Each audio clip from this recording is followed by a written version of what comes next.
Water signs, tignan po natin kung ano ang mensahe para sa iyo ngayong araw. Pero bago po yan ay i-cleanse muna natin yung space, yung energy, yung ating mga cards. Spirit guide, this is for water signs, Cancer, Pisces, and Scorpio. Tinatanggal na po natin ang lahat ng negativities sa isip, sa puso, at sa paligid po ni water signs ngayon. Okay, simulan na po natin ang reading mo. This is for you. Okay, Spirit Guide, ano po ang mga pwedeng maganap sa life po ni water signs ngayon? Ano po ang mga pwedeng maganap sa buhay ni water signs, Cancer, Pisces, Scorpio, Sun, Moon, Rising, and Venus? Maraming salamat po sa walang sawang pagsuporta ninyo dito sa aking channel. Tingnan natin, we have airplane. Ayan, meron bang papaalis? Merong pauwi ng Pinas ngayong araw na ito. Ayan po. Pero yung iba sa inyo pwedeng paalis. Mas more on parang marami yung paalis dito. Elevator, rise above. Okay. So mas more on pwedeng nalalabanan ninyo or nilalabanan ninyo yung inyong emosyon ngayong araw. We have box. Meron tayo ditong job, 'di ba? So yun nga po yung iba sa inyo.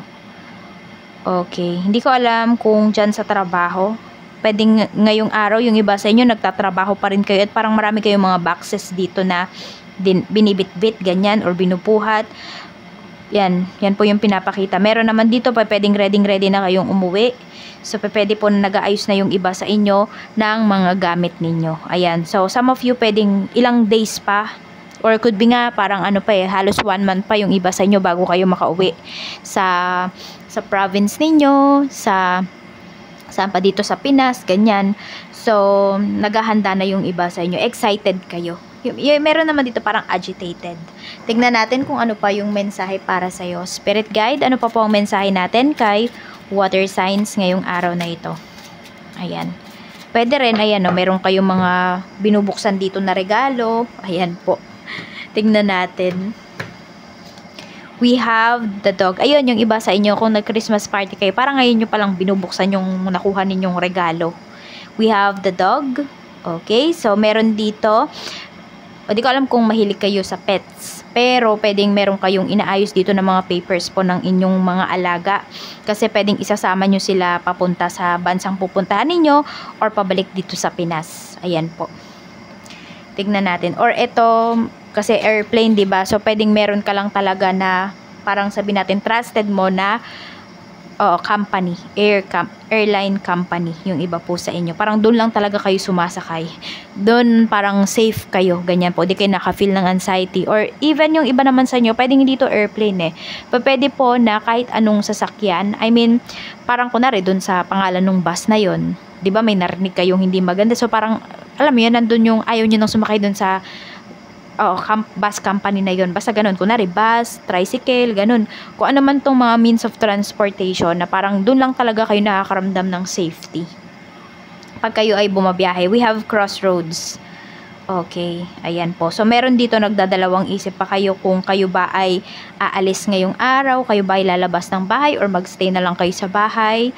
We have the heart, pero pwedeng hindi nyo matiis yung inyong, parang meron kayong gustong ipasyal dito.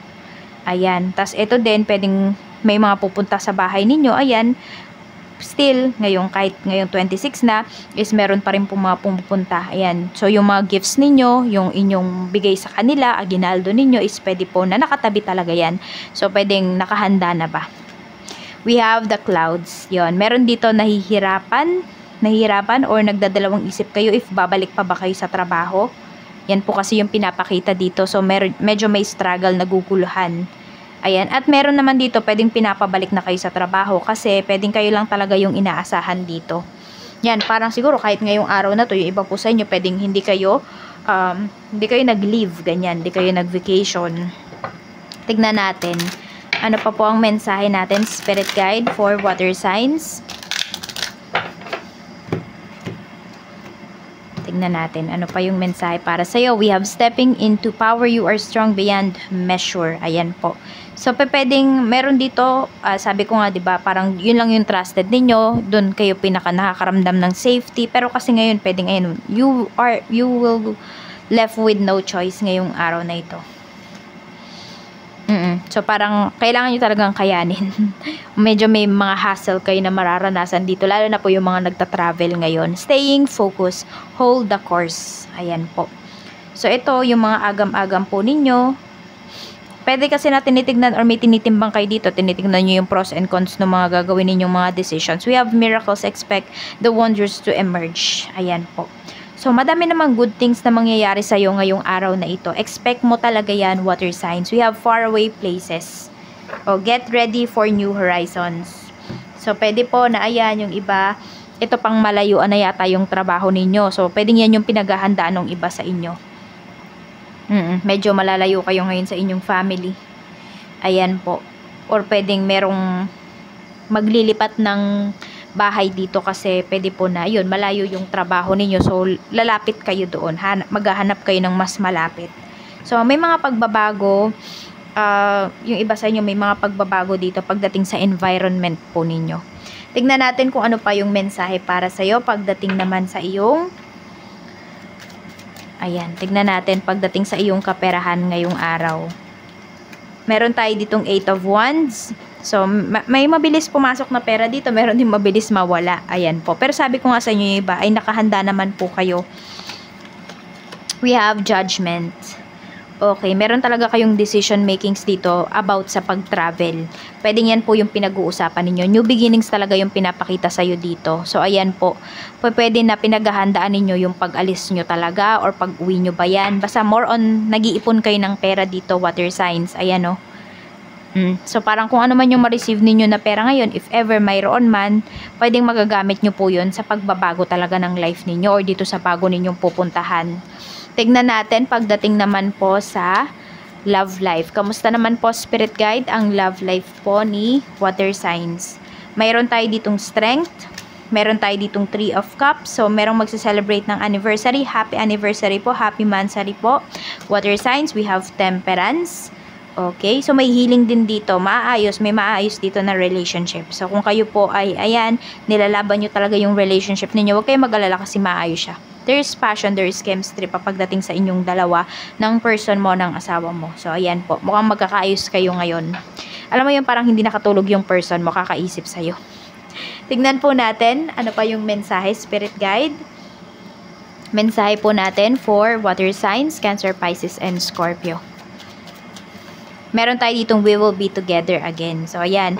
Meron bang nangako sa'yo dito na makikita ulit kayo or pinapangako talaga ng taong to sa sarili niya na magkakasama ulit kayo. Ayan. Or magkikita ulit kayo. Meron tayo ditong Page of Wands. So, yung taong to, hindi ko alam kung mas bata ba siya sa'yo or mas matanda ba siya sa'yo. Pero nakita ko pwede rin na yung sa status ng life ninyo. So, pwedeng magkaiba. So, parang gagawin lahat ng taong to para ma-reach ka niya. Okay? So, yun. Parang hintayin mo lang talaga yung perfect time para dito sa pagsasama or sa union ninyo. Sa reconciliation ninyo ng taong ito. So, yan lang po. Maraming salamat. Mag-iingat po kayo always. More blessings to come and happy holidays. Bye!